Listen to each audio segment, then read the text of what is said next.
Satara gadget लागू करण्यासाठी आरक्षण उपसमितीची बैठक येत्या मंगळवारी घेऊन कायदेशीर प्रक्रिया सुरू होईल असं मंत्री शिवेंद्रसिंहराजे भोसले यांनी स्पष्ट केलेलं आहे। तसंच 1 महिन्याच्या आत सातारा गॅझेट लागू करू असा आम्ही मनोज जरांगेंना शब्द दिल्याचं सुद्धा शिवेंद्रराजेंनी म्हटलेलं आहे।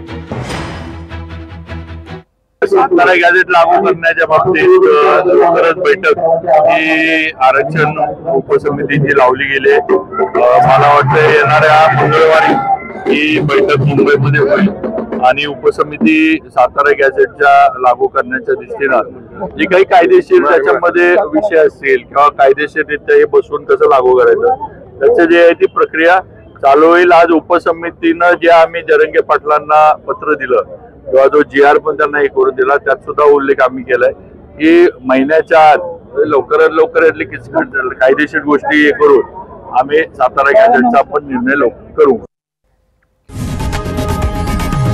लोकशाही मराठी ऐका, पहा, जागरूक रहा।